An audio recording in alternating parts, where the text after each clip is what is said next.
nation on the world stage. And when they put on the glitz, it's the kitchens that keep the cogs turning. An army can't fight on an empty stomach, and a monarch can't rule without having some food.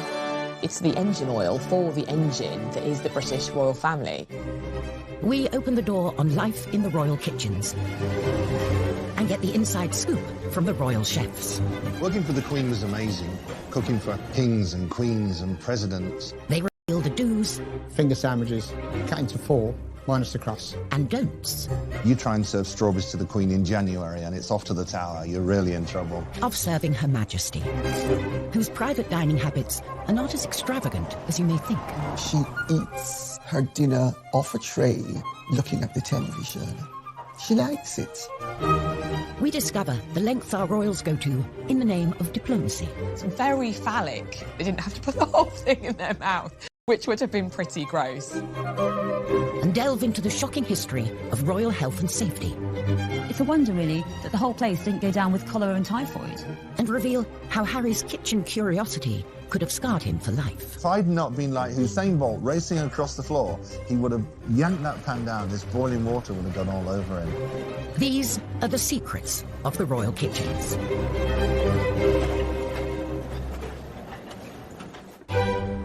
Buckingham Palace, the monarch's official HQ and hub of royal engagements. At its core is the kitchen, a well-oiled machine with the capacity to cater on a mind-boggling scale.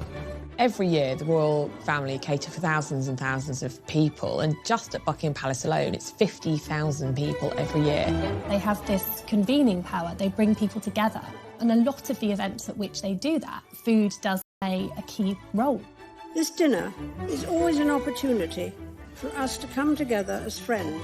With so many mouths to feed, it's no surprise that the royal shopping bill is eye-watering. In 2018, the royal family spent £1.6 million on food. That food will be food for garden parties, will be food for guests who are visiting that the Queen is entertaining. It'll be for the tea that she gives the Prime Minister at their weekly audience. It's a huge amount of money, and, most people's weekly shop is, £50, £100 down the supermarket. It is an extraordinarily little sum for the premier monarchy in the world. And for us to have spent so little money on food shows how completely efficient and streamlined Buckingham Palace and Windsor Castle have become. It's the highlight of any state visit, of a visiting head of state to the UK. It's kind of the centrepiece, really. It's a very lavish affair, and preparations will start months before. A glittering state banquet, an occasion fit for the head of state of one of our closest allies. The Queen, of course, as head of state, has a hugely important role in a state visit and a state banquet. Unlike in the United States, the British head of state is not limited to 2 terms of 4 years. And the banquet is this incredibly sort of personal aspect of the visit to her. I certainly know that the Queen has personal involvement in the menu. She consulted and collaborates with her chefs. One of those chefs was Darren McCready, who worked in the royal kitchens for 11 years. Working for the Queen was amazing. Cooking for kings and queens and presidents. When the Queen was holding a state banquet, it was his job to create a menu for the VIP guests. The first thing they take into account is, are there any allergies? Do they not eat shellfish? Does the president not eat broccoli? It's to show the best of British, locally sourced, something that's quite fresh and quite light. They'd only use seasonal fruits in the summer, only use asparagus right time of the year. Nothing really was imported. And if possible, something off the estate, maybe some salmon from Balmoral or some venison from Sandringham. That attention to detail is selling brand Britain. So both the way it's prepared and what it is speaks volumes. The 4 courses for the state banquet. There's the starter, which is always fish, the main course, which is always meat, and dessert is a fruit course, and then coffee and petit fours. Darren and his team had their work cut out, making over 600 plates of food for 170 guests. You started at 6 in the morning, and it was usually 11 o'clock at night by the time you finished. But efforts did not go unnoticed. The reward for all those long hours were 2 miniatures of gin, so you could have a gin and tonic. And that was a thank you from the Queen. When were you supposed to drink your gin and tonic? Not while you were cooking. Before the food is dished up, the table must be laid. The places are measured meticulously. A measuring stick is used. There's 18 inches of space between the centre of one plate and the centre of another. You don't have much space, so you can understand why they try to consolidate each setting. You've got the forks on the left, the knives on the right. The exception to that knife on the right rule is the little bread knife. In restaurants, you're probably used to seeing it actually on the plate, but for state banquets, they've decided to set it above the bread plate like so. There's even a secret system to prevent the Queen's food being tampered with. After everything is plated up, a page chooses at random one of the plates to be served to Her Majesty, so that if anyone guest food is served, there are strict rules about how it's eaten. You do not sit down until the Queen sits down. When she starts eating, then you start eating. And traditionally, you would have to finish eating by the time the Queen would finish eating. So in years gone past, you know, courtiers would be kind of desperately trying to eat their food quite quickly. Queen Victoria was a famous gobbler, so people would often not be finished by the time she was finished, so they had to gobble their food as well. In Western culture, a lot of our dining etiquette is put in place to minimise the awareness that we are eating. It's small mouthfuls, a straight back, hands in the lap when we're not eating. And so with the royal family, they follow these rules in order to focus on building the rapport with the visiting dignitary that's sitting next to them. And for the diners, there are unspoken rules about who you talk to and when. If the Queen is talking to the guest on her right, which will be the visiting head of state, then the other female guest will talk to the person on their right. And then when the Queen switches, then the ladies switch and talk to the person on their left. And certain topics of conversation are firmly off the table. Politics is a good thing to avoid. Money is another good thing to avoid. And sex is another good thing to avoid. But just because you can't talk about sex doesn't mean you can't flirt.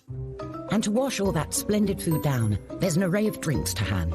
But they also come with a set of rules. The glasses that is closest to you is the glass that is used first. A champagne flute for the toasts.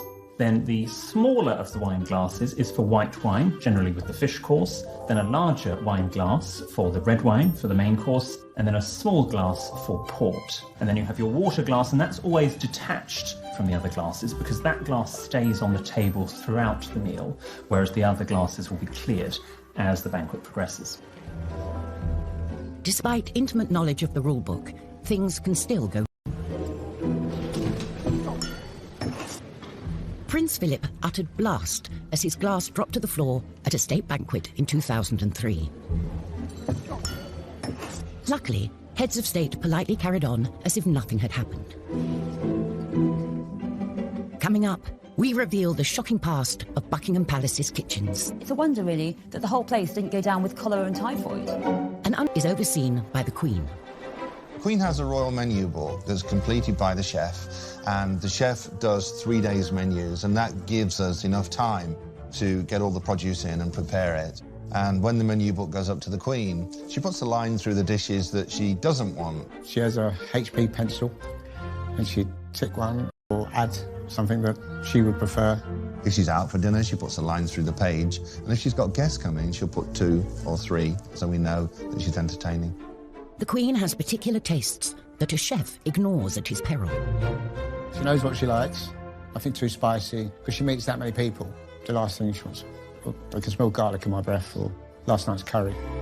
The Queen doesn't eat garlic, and the Queen doesn't serve garlic, because the Queen is concerned that garlic clings to the being, and you can smell it on the breath. If food is offered out of season, heads will roll. You try and serve strawberries to the Queen in January and it's off to the tower, you're really in trouble. 9 a.m. and it's time for breakfast.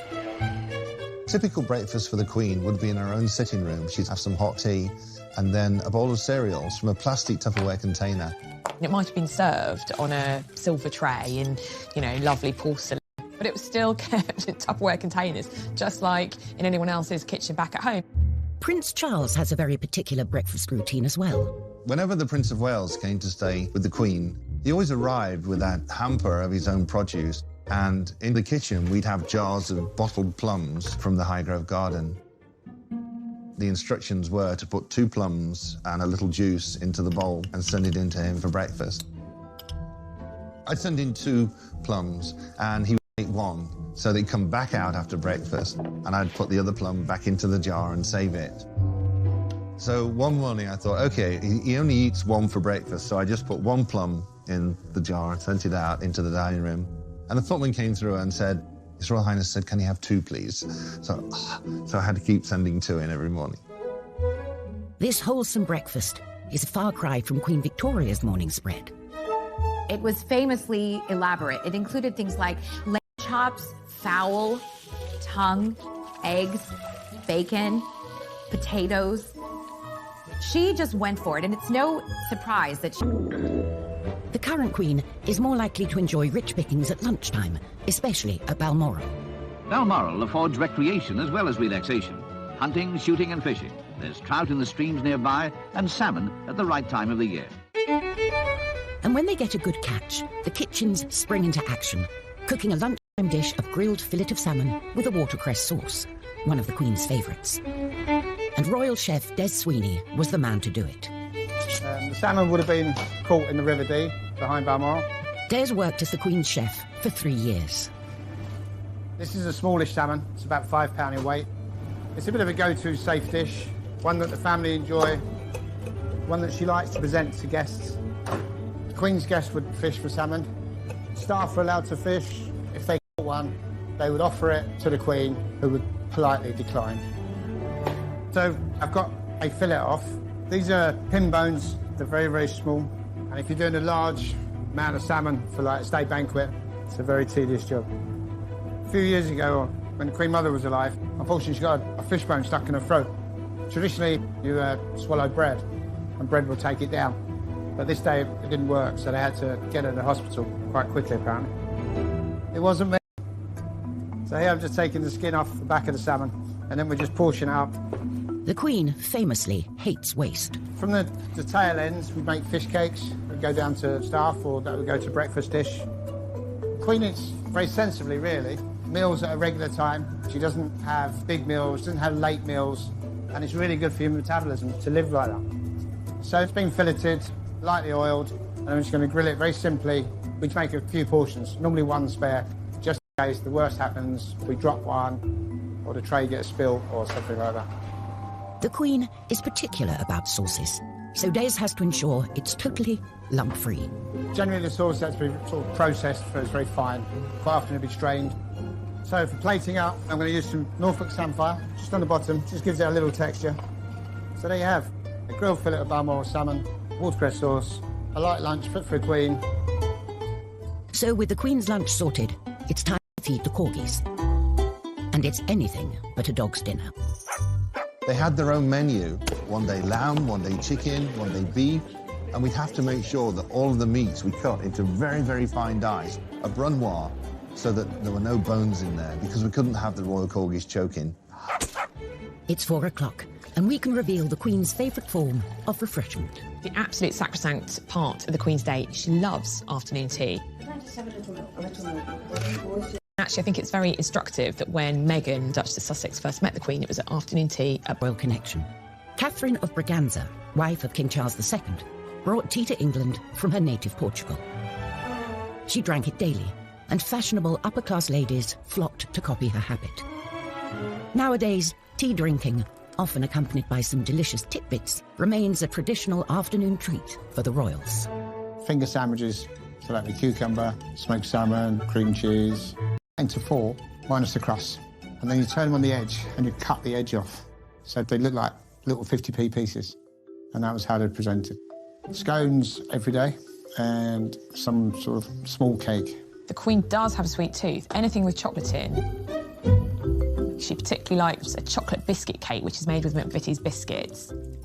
And quite a sweet nod in time spent with his granny. Prince William, actually, for his second wedding cake, chose a chocolate biscuit cake to be served alongside the official kind of fruit cake that he had when he got married to Kate, because he remembered this chocolate biscuit cake from having tea with his granny.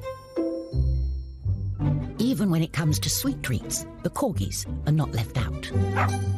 She'll often take one of the scones and just crumble it onto the carpet so that a royal corgis can enjoy afternoon tea with her. Another royal who's reported to enjoy an afternoon titbit is Prince Charles, although he is said to have rather precise requests. There's a great story about how he likes his eggs at 4 minutes exactly. So the kitchen staff frequently has several pots of eggs boiling so that when he does come in after a day's hunt, there's one egg that's been boiled at precisely 4 minutes that he would like to eat. His head of communications has absolutely denied this story. Often when we hear stories about lavish demands from the royals, sometimes staff are anticipating what the royal might want. He might not even know that there were, 4 different pans of water on the boil with all these eggs being prepared just in case. 7 p.m. It's gin o'clock. When you are the head of state of 16 countries, you might feel the need for a stiff drink. The drink was gin and Dubonnet. On a big function, there would always be gin and Dubonnet on most of the trays, just in case. She'd have to put a hand up and say, "Can I get a drink, please?"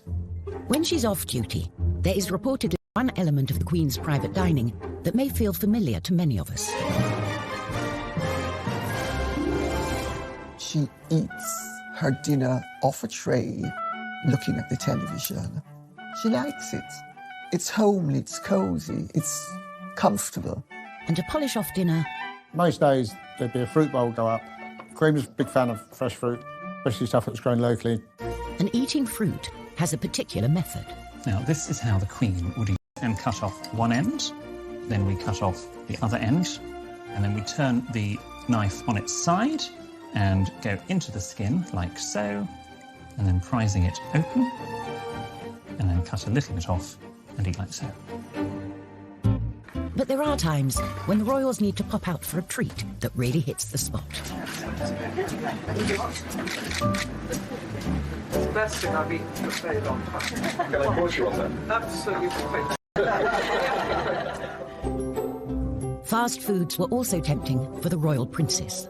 William and Harry, they loved pizzas, burgers. They loved me to cook them burgers. I remember coming into work one morning and Nanny had asked for roasted chicken and she wanted lots of green vegetables served with it too. Well, I think William or Harry must have looked at the menu and thought, we don't want that. When I came in the evening, there was a note on my desk and it said, "Darren, please give the boys pizza for dinner tonight, signed Jess." I looked at it and thought, why is this in the writing of a 5-year-old? And then I realised who'd written it. They actually got the roasted chicken. I was scared of the nanny. The boys' love of food nearly got one of them into serious trouble. I was cooking spaghetti bolognese for them. I had a big pan of water on the stove. And Prince Harry came over and I just happened to turn and look and he put his hand up on the pan and said, "What's in here?" And if I'd not been like Usain Bolt racing across the floor, he would have yanked that pan down. This boiling water would have gone all over him. Oh, that was a scary day. The modern royal kitchen is hot on health and safety, but that wasn't always the case. Kate Williams has come to the National Archives to expose a shocking state of affairs. When Victoria turned 18, she became queen and moved from Kensington Palace to Buckingham Palace. But Buckingham Palace had been neglected for 7 years, and almost immediately after the Queen moved in, there started to be complaints about the unholy stink. An investigative scientist was put on the case. What I've got here is this amazing report that was made by Dr. Leon Playfair in 1845. He says that what he's been asked to do is look into the evil complained of and ascertaining the causes which vitiate the air in that building. As he says here, the smells in the palace are so powerful as to produce nausea and feelings of sickness.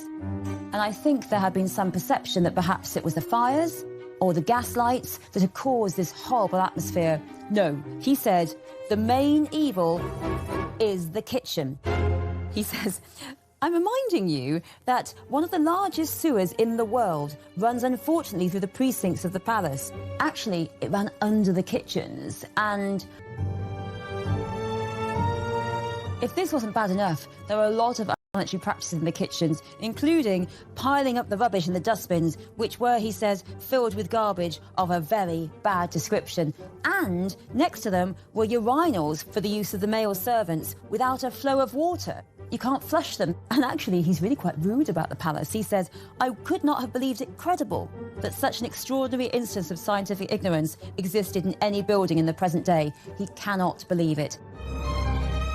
So you've got a potent combination here of rubbish, of unsanitary practices, and of disgusting sewage. They are all eating food in these incredibly unsanitary conditions. It's a wonder, really, that the whole place didn't go down with cholera and typhoid.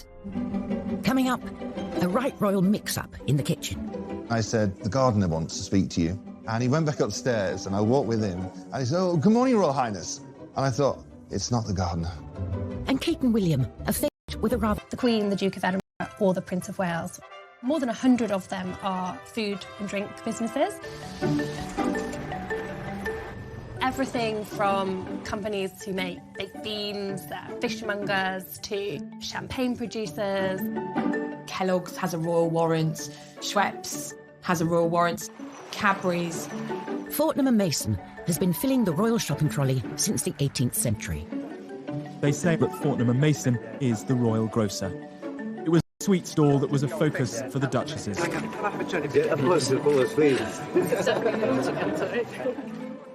It's not to be confused with freebies. The royal warrant recipients are not necessarily providing free swag to the royal family. They're just preferred suppliers. And brands need to have supplied a royal household for 5 years. Then they can upgrade their packaging.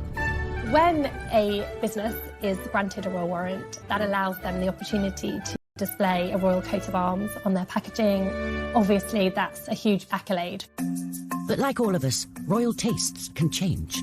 Sometimes royal warrants can be revoked just because the royals have decided that they've gone off something. So Carr's Water Biscuits, which used to supply cheese biscuits to the royal family, they reapplied for their warrant and it wasn't granted. Balmoral is a company that has been supplying the monarchy for generations.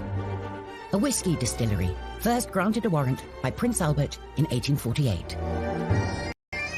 On a recent visit, Prince Charles got stuck in, checking the goods were still worthy of this honour.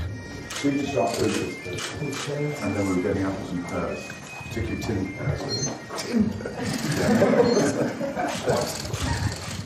With a nod of approval given, it's back to Balmoral, where the kitchens are gearing up for a visit. Chef Darren McGrady accompanied the royals on several trips, and it's safe to say they don't pack lightly. All the equipment would go from Buckingham Palace. Knives, spoons, ladles, pots, pans, dishes, everything would go up to Balmoral Castle. It took lots and lots of planning. You had to make sure that all the food was ordered to go into Balmoral Castle, where we were going for, 4, 6, 8 weeks. And although the kitchen staff and equipment are the same, the royals like to muck in. Prince Philip loves to cook 3, 4, 5 nights a week. They would actually go off and barbecue in the hills. That's when the royal family liked to sort of relax and let their hair down. Once the trappings and routine of royalty are quietly laid aside, the few precious unwinding weeks at Balmoral are a time, too, for a gathering of strength for the year ahead. The job of being royal is strenuous. Prince Philip was very interested in food, and he'd come down and help choose the ingredients for the barbecue. And the Queen used to put the salad together. Food is still chopped up in the kitchens, so all they have to do is mix it up. For us, it was good. It was more like a night off. Still served on nice china, it's still served on nice silver, but they serve it themselves. And then afterwards, the Queen would actually rinse and scrape the dishes. I mean, imagine that. However, some felt it wasn't fitting for the Queen to be getting her hands dirty. Once when Mrs. Thatcher was up at Balmoral, she noticed that the Queen was doing the washing up without gloves. So Mrs. Thatcher went and bought her some rubber gloves and sent them to her, which was rather sweet. The sort of present that she would love. It wasn't just gifts that arrived unexpectedly. I was in the kitchen, I was on my own in there. And this old man walked in. And he was wearing tatty old clothes, and he'd got this cardigan on with the arms all worn out. And he said, "Where's the chef?" And I said, "I'll just get him for you, sir." And I went down and found the head chef, and I said, the gardener wants to speak to you. And he went back upstairs, and I walked with him. And he said, oh, good morning, Royal Highness. And I thought, it's not the gardener, it's Prince Philip. The kitchens also play a key part in royal travel. The royals all over the world. The Royal Yacht Britannia arrives at Monrovia in the African Republic of Liberia with Queen Elizabeth, who is winding up her tour of African nations. On board, the Queen hosted politicians and dignitaries. And for the chefs, logistics were at the top of the menu. The food had to be sent down to Portsmouth, where it could be loaded onto Britannia and put in the freezers. And by the time we flew out with all the fresh produce, we were there, we were planned, and we were ready to cook. But cooking on a ship has its own challenges. You're in a confined space, the kitchen's not very big, you don't know where anything is. There was a lot of people, a lot of dignitaries, a lot of VIPs, a lot of security. A lot of them would come through the galley. So you'd be cooking away, and next thing there's more people walking through. So it's like, is he working in the kitchen or is he VIP? I don't know what he is. For a royal chef, the show must go on, come hell or high water. We were sailing into a storm, and I put chocolate souffle on the menu, and that was a big mistake. In gotten around to my course, I put the souffles into the oven, and I went outside, and the storms were getting worse. I came back inside, looked at the souffles, and they were rocking around in the bowl. I just went outside, threw up over the side of Britannia. Oh. Sometimes it was so bad, the Queen would helicopter off and fly ahead, and it was like, OK, it's going to be rough. And of course, Prince Philip loved it. Yay, let's go, because he used to be a sailor. On tour, digestive disasters for the royals are to be avoided at all costs. When a royal goes on tour, huge consideration is given to what they eat. Just a little bit, just a little bit. Individual tastes taken into consideration. They might say, well, Prince William likes curries, or, you know, the Queen, for instance, famously doesn't eat shellfish. Not because she doesn't like it, but because obviously shellfish can give you an upset stomach, and if you're doing an important diplomatic tour, you don't want to miss a day because you're sick. She takes her bottled Malvern water, and that's all she drinks. Sometimes food and drink can prove to be a diplomatic challenge. Now a coconut shell is handed to the Queen for the ceremonial drinking of the kava. She often has to eat things that she might not privately wish to eat. Here, the mixing and drinking of the kava is of the greatest importance. But she does it because she's very dutiful and she doesn't want to offend her hosts. To the Western palate, the taste is, well, unusual. When our younger royals have been faced with unfamiliar delicacies, they don't always maintain their composure, as Emily Andrews witnessed. When I was on tour with William and Kate in 2016 in Canada, we were at this lovely kind of presentation of seasonal Canadian produce. Sun was shining, Kate was looking gorgeous. I was like, oh, this is lovely. Phallic looking, kind of long tube and kind of a bulbous part at the end. It's a delicacy and you eat it. And so Kate and William were kind of going around the stalls and we were all as pressed, kind of waiting for them to present it, this geoduck clam, and what would they do? And bless them, they both tried it. They managed to stifle any kind of giggles. There was a slight giggle from Kate. So the etiquette there would just be to pick up the food item, have a little nibble, make some polite remark, and then place it down. Try a bit, think of England, carry on. I think they had a chopped up bit. They didn't have to put the whole thing in their mouth, which would have been pretty gross. Coming up, when Meghan came under fire for promoting her favourite fruit. They are involved in the exploitation of workers abroad, and how dare she... by taking half a pig and half a chicken and stitching them together. There's no nice way of stitching this, really. It's all quite Frankenstein. Henry VIII's kitchens were the largest in Tudor England, making over 800 meals per day. Pretty freaky, huh? The cockantrice was roasted on an open fire and served up by the king to his waiting VIPs. If you're Henry VIII's chef, you're just giving him a big signifier of his power here. You're really showing off his brilliance, because only he can afford the best people who can make this incredible, creative, time-consuming dish. Henry basically spends the equivalent of £5 million on a massive showing off. How can we think of the craziest thing to do? I know, let's stuff a pig with a chicken. You know, how fun is that? Would you like to try some? I'm kind of terrified, and also I'm quite excited because it does smell good. Well, let's give it a go. Let's see give what it a it's go. like. gosh. Thank you. So I used to be a vegetarian. It's a good thing I'm no longer. Otherwise I might be quite traumatised. Okay. That is beautiful. If I was at Hampton Court eating this rather marvellous meat, I think I'd be pretty impressed. Well, I think we should drink to the cock and trees. Cheers. Cheers. The humble chicken has taken centre stage for our modern royals too. Famously, Meghan and Harry got engaged as they were trying to cook a roast chicken. Just a standard, typical night for us. Cozy night. It was what we're doing, just roasting chicken and Roasting having a chicken, trying to roast chicken. trying to roast a chicken. I think Harry said trying to cook a roast chicken. I mean, we know that Meghan is a very accomplished cook. Very romantic. He got on me.